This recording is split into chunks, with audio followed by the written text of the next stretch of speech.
our friend Rodolfo Neirotti will join us for to share with us his ideas and actually experience as well as a smart importer about what Georgian producers should be focusing on in order to meet innovative importers' demands and needs. And Rodolfo is, in addition to being great internationalist, that's how I've known him for some time in the past. He's owner of the business. He owns retailers in Boston, and he also is importer, and he's doing his Master of Wine program now. Rodolfo, please join us with what we are looking forward kind of presentation. Thank you, Mamuka. Well, thank you, Mamuka. The American Georgia Business Council, the National Wine Agency of Georgia. I think Mamuka is one of a few people I know that probably must sleep no more than 4 hours a day and remains very high functioning. I'm delighted to share my thoughts with this distinguished audience gathered here today at the University of Pennsylvania. And I will progress fairly quickly through my remarks, hopefully to leave some time for questions and dialogue, but do feel free to interject with any questions. Okay, let me first frame this in the Georgian context. There's presently, some of these things have been touched on, but I'll try to reemphasize the ones that are important. There's a remarkable interest by consumers on and off premise in the past several years for novel types, new types of wines from Southern Europe all the way through the Caucasus and anywhere in between that makes wine.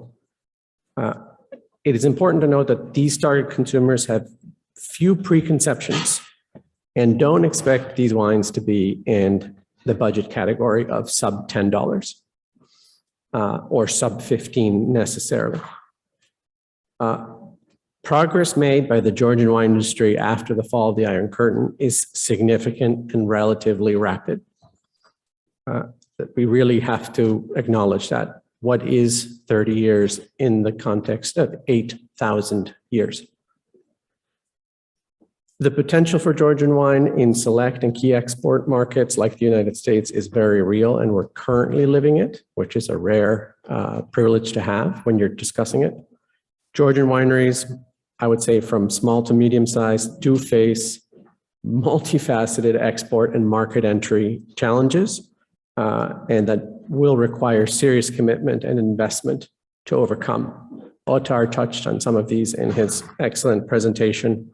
I'm trying to speak a little slower than he did. So the US market, just so that is clear to the Georgian wineries seeking to come here. It's one characterized by more competition, pressure on margins for wine sellers. There's been incredible deregulation, more licenses are available. The rise in e-commerce and direct-to-consumer has meant that there's more access to wine and an increasingly competitive landscape. So just so I'm very clear, access to wine is not the problem we're solving for. You can get great wine almost anywhere in the United States today. This in turn has put downward price pressure on brands that do have transparency. And I think professional national retailers, they have successfully been reclaiming gross profit in a variety of ways, but mostly by seeking alternative wines and labels. Undifferentiated players in the middle, they are unlikely to change very much or very quickly, and they, I think, will continue to compete on price till the very end, till their very end, which some have seen, others will see, I think, in short order. Savvy retailers with the ability to sell volume and distributors who serve them, they see a gross profit opportunity in alternate wines and, again, exclusive labels. This is particularly true for wines that retail in the $25 or less. I know that's a little confusing, more or less, but This consumer seeks style and known varietals, less so than origin. They want wines that have joy, as I like to often say, and then consistently deliver the same enjoyable experience. And I think this points to some of the challenges for Georgia that Otar touched on from a marketing point of view, which unfortunately I won't be able to spend much time on. What is meant by an innovative importer? It has a few distinguishing features. One, professional. It eschews informal business practices that are common to this industry. I think we all know that. This type of importer is looking for wines that significantly over-deliver at their price point. It's a cliche, perhaps, but it takes great skill to find wine that actually over-delivers and allows sort of a profitable progression down the value chain. This importer understands one basic tenet of logistics, and that's that the best physical movement of goods is the one that never happens. Intimately knows and understands what key account retailers and distributors are actively looking for in terms of quality, variety, region, and landed cost. I left that last, but it's certainly not the least important. The importer first obtains firm commitments and then places his or her orders with the wineries. And also has a service culture of easy and simple towards the client, attempting to reduce friction.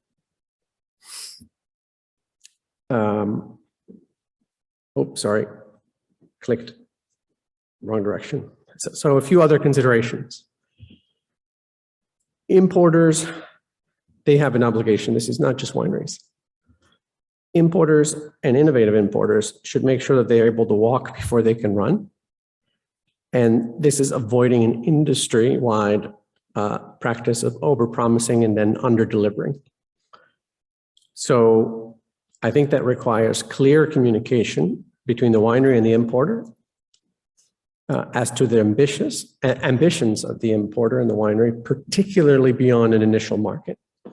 So what vision does the winery have for the US, where a state is the equivalent of a market, more or less? What vision does the importer have? Do they share it? Do they communicate it? Do they discuss it with any frequency? Quality, consistency, and continuity. These are all important, and they have to be part of an upfront and enduring, candid commercial discussion. This is particularly true for Georgian wine, where despite great progress, quality, consistency, and continuity are challenges. Otar referenced this very clearly in his presentation. Vintage turnover matters and should be foreseen, communicated, evaluated, and judged on its own merits. Don't be surprised by a change of vintage. How can you be surprised by something that's inevitable? And then don't let that cause a disruption in the supply chain. Lose a spot on the shelf, most likely never regain it, or regain it at a disproportionate amount of effort compared to the amount of effort it took to even get it in the first place. Administrative and production problems, delays at the winery, they jeopardize the entire operation down to the consumer. This is why importers look for wineries that are transparent, accountable, and responsible. So any issue at the winery level, this will have a domino effect all the way to the consumer. Except the consumer doesn't concern himself or herself with the reasons why, how this happened, why this happened. They only experience the fallout. And then the losing entity, it trickles all the way back. And it's the one that made the mistake in the first place. So the challenges. Innovative importers are not looking to do business as usual, and their profile may vary from convention. This requires wineries to have an open mind. And I'll say a few more things here.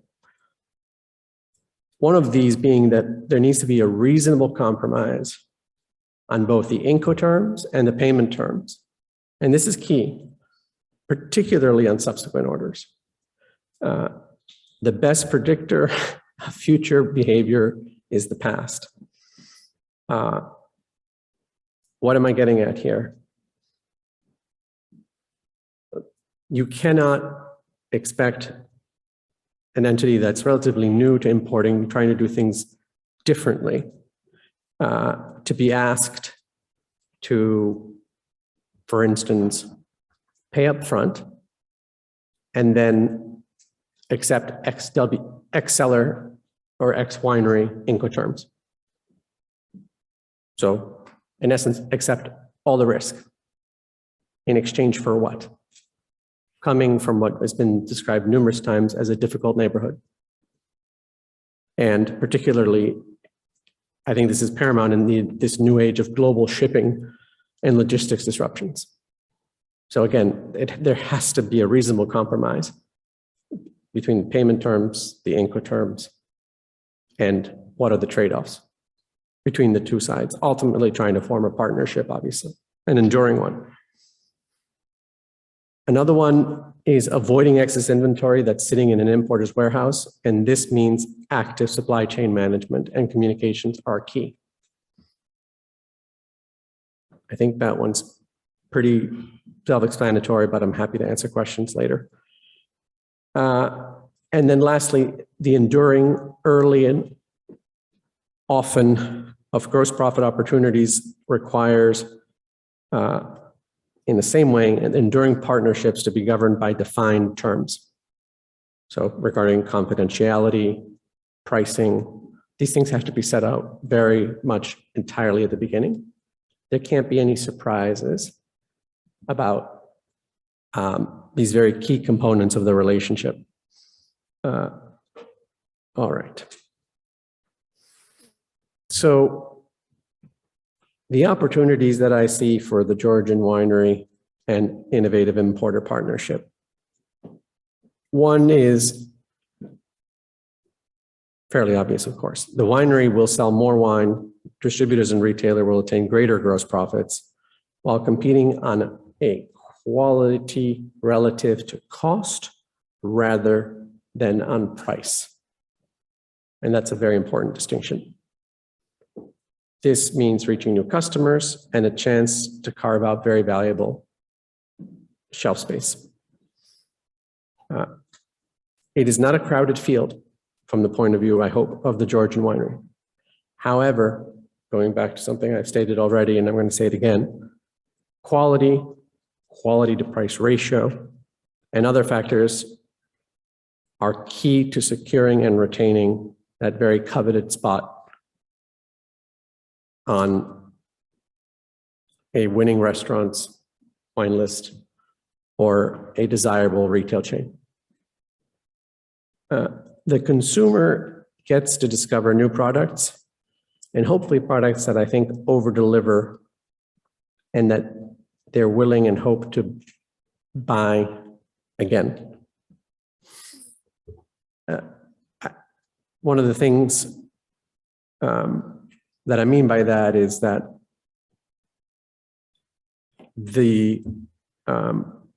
because we've been talking about cooperation, particularly in the previous presentation, this is very important.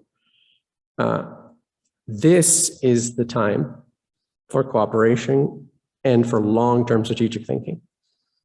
The individualistic quick dollar, that is one of the surest things to stop Georgian wine's present momentum.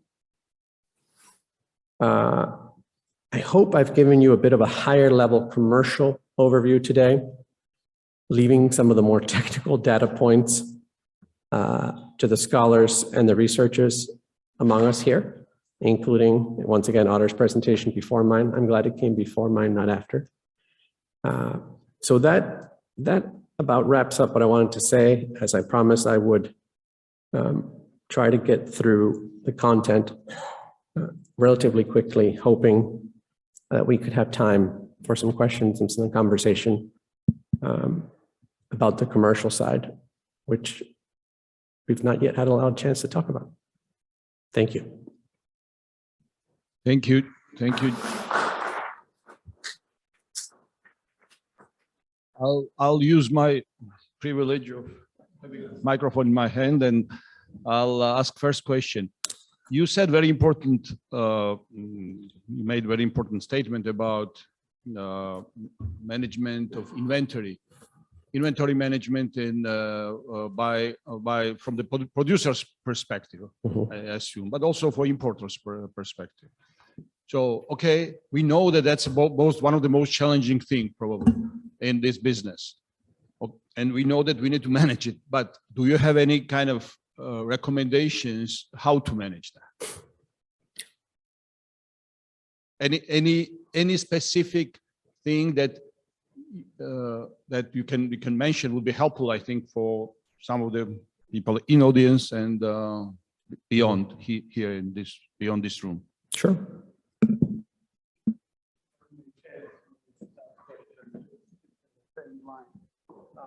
Could you incorporate, like, what is the difference between the sales and depletion management, and kind of like why it's important along this, keeping track of the inventory and so forth for Georgian producers to learn?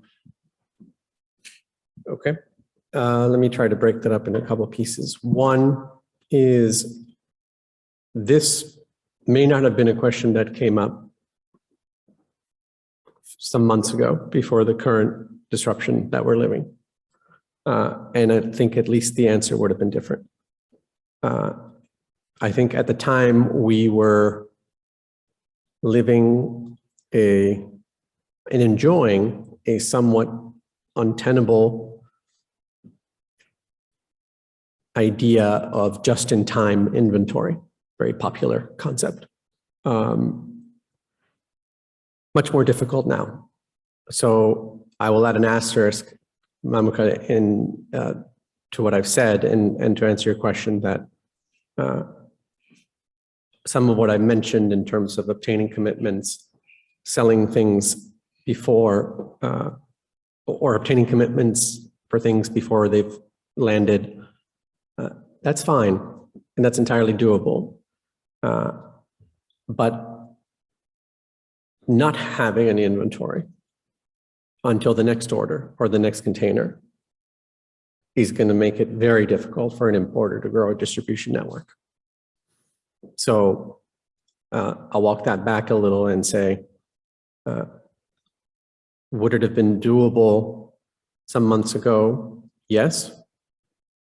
Lasha, with a very significant amount, I think, a decent understanding of supply chain management, and then depletion management. And at the same time, what I was referencing before, which is the communication between the winery and the importer. This may seem obvious, and perhaps this is easy between an Austrian winery or a German winery and a US importer, both working under constructs of rather disciplined first world business practices. I would say less likely in other parts of the world. I've imported from Latin America. I can tell you that from experience. I'm also originally from Latin America. So I think I can say that without any reservation. And it is astonishing the number of times that the winery comes to the importer with a surprising revelation about inventory status or vintage change. These things cannot catch you off guard, not if you actually want to compete in the world's largest, most attractive market. And it's similarly true for the importer. I will say, ultimately, who has the greatest responsibility? it's easy to point to the winery and say, they didn't manage this properly, they didn't communicate with us. It's very easy to do. It's pointing the finger. Ultimately, the responsibility, and this is by no means attempted to let wineries off the hook, because they have to be professional. But ultimately, and Mamuka, you can speak to your experience, it is the responsibility of the importer to foresee these issues and to communicate with the winery incredibly regularly and clearly as to what is the actual supply. What do you project it to be? How much can you commit? When do you intend to change vintages? How can we obtain those samples in advance rather than at the last minute? Last minute samples seems like something you can quickly deal with. You know, that can delay a shipment by weeks. So I don't know if that begins to answer your question, Mamuka, but the responsibility comes back to an importer that claims or wants to somehow be different than that importer which goes out and about. And maybe I should have drawn this distinction sooner between what I think is innovative versus conventional. And I think there are too many importers that, I mean, this is lovely to do. I'd love to do it. The only issue is the consideration of cash flow, which is just to travel the wine world and find lovely wines that I like and then just bring them in and I hope to sell them. So I think that's the difference for an innovative importer. Thank you. Thanks, Rodolfo. It gives us, I think, some ground for consideration and thinking as well. So, thanks for a great presentation. You mentioned lovely wines. Where does sustainability and that whole concept now fit in the equation? Has that changed a lot in the last couple of years? And is it something you don't really consider? Something you strongly consider? Somewhere in between? And where do you see that going? You said sustainability, correct? In relation to what I called lovely wines? Okay. Great question. And I was thinking about this during the previous presentation. And this is particularly important for the Georgian context, because most Georgian wines, particularly, I would argue, those of interest and quality, they're beyond sustainable, at least at present. They are likely organic. I don't think we should get sidetracked. That should probably be a different presentation at the next forum in terms of the trade-offs for how to market Georgian wine in the way of green and organic, given the costs involved in doing so. But to answer your question, it is, for Georgian wine, I think, yes, it should be a consideration. It would be short-sighted for it not to be. However, from a marketing point of view, it remains a bit of an informal marketing tool, at least for the time being. Maybe not so for the medium to large size producers, but I'll let Noel or Mamuka speak to what sustainability and organic certification efforts are on behalf of small Georgian producers. Then outside of the Georgian context, if we're talking about the context of greater gross profits, which is what is in the context that I put of an increasingly competitive market here in the United States, and what retailers on-premise or off-premise are seeking, that's not always luxury that can be afforded. So if you have an alternative wine or an alternative label, it would be great to be able to have your cake and eat it too. But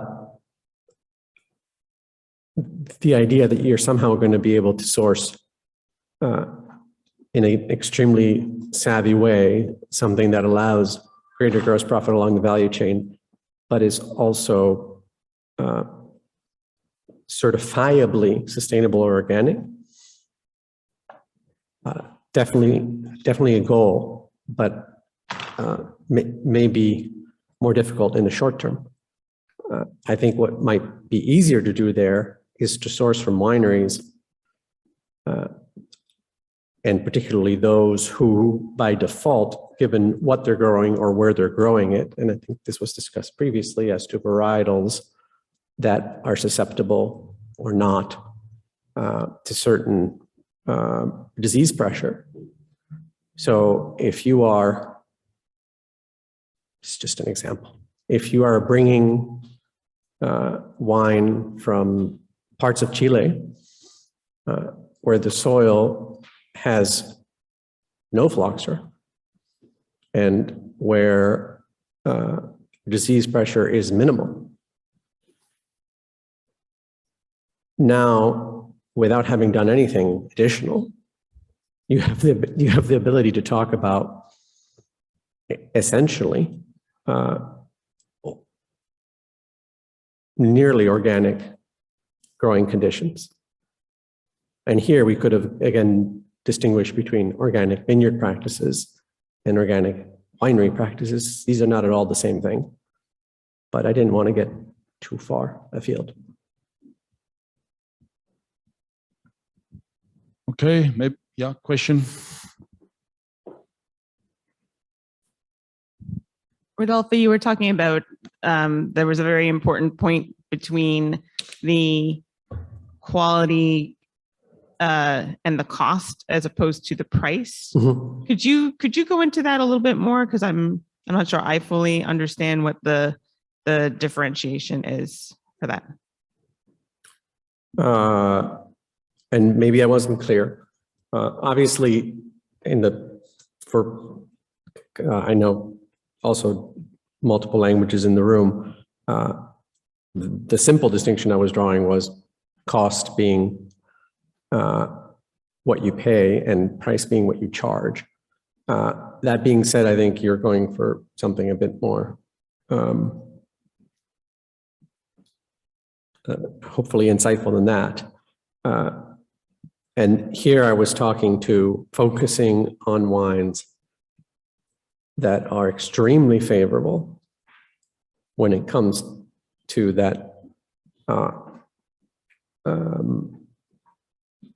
quality to cost or quality to price ratio, rather than, and I know those aren't exactly the same thing, but bear with me, rather than competing on price, which is a losing proposition. At least, I think, for Georgia. So I think it would be a pity for Georgian wine to double down on competing on price and going firmly in that direction. And by competing on price, I'm also referring to segments that are difficult to operate in. Sub 10, 10 to 15 is a little more doable.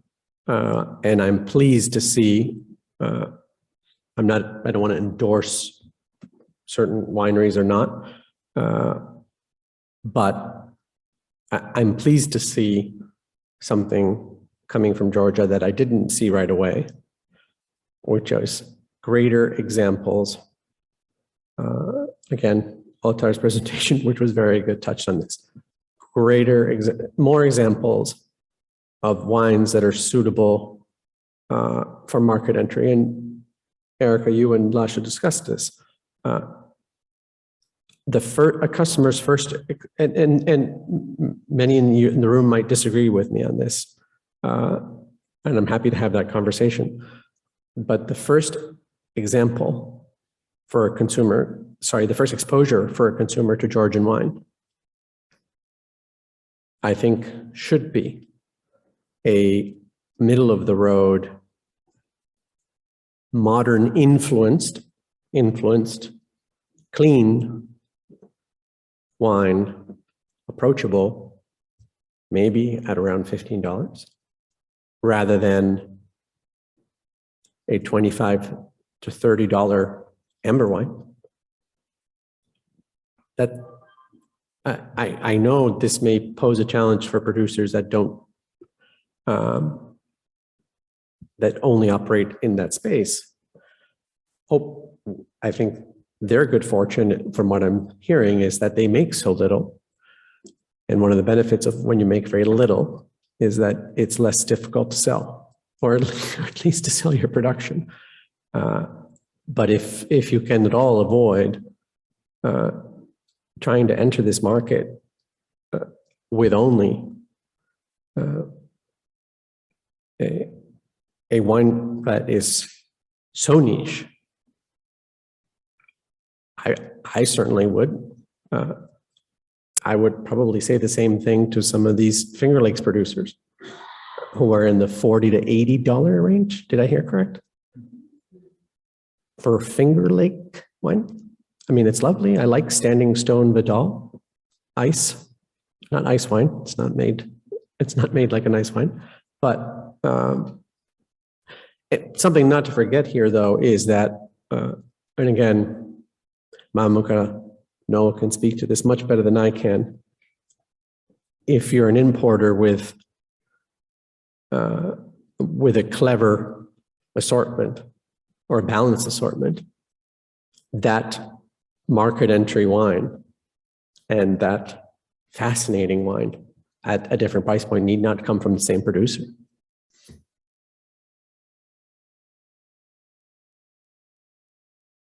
Maybe one last question. If not, we'll just, okay.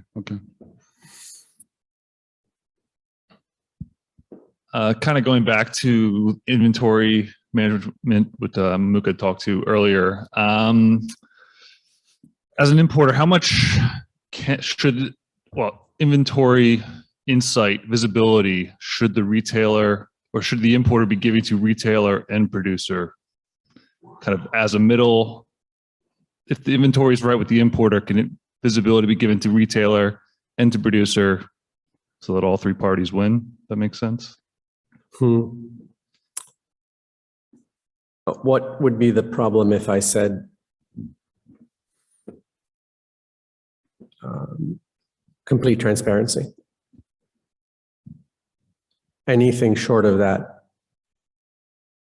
I don't think is something to aim for.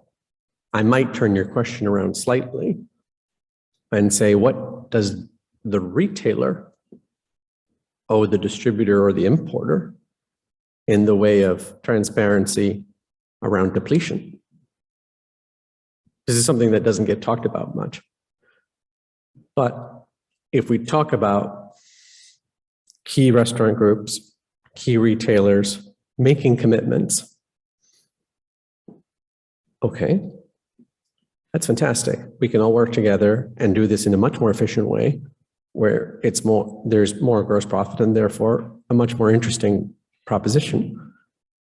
But this does require the retailer or the restaurant group to have a very, I wouldn't even call it, I wouldn't say very, to have a at least professional grasp of their inventory, their depletion, and to communicate that back to the importer or wholesaler.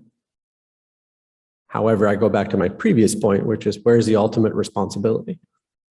And to say, well, the retailer just didn't tell me how they were doing with this wine and now they're sold out. That's to sort of hide behind, right? I mean, we unfortunately, we know so much retail operates in a way that has limited inventory management and inventory reporting structures and systems in place. So the importer and distributor, I think, cannot have that expectation that they themselves will develop the culture and the good habits of communicating that. No, that needs to be inculcated, and it takes time. But it's certainly something that I think is achievable, and that we have to work on. It can't be a black box. Depletion is an all important number. So. Thank you. Thank you, Rodolfo. I think we will end this wonderful kind of segment of our conference and move to the next one in about 10 minutes. We're going to start. We're going to set up the stage differently slightly, but thank you, Rodolfo. There was very, very helpful insights and some great ideas for all of us to think about. Thank you. Thank you all.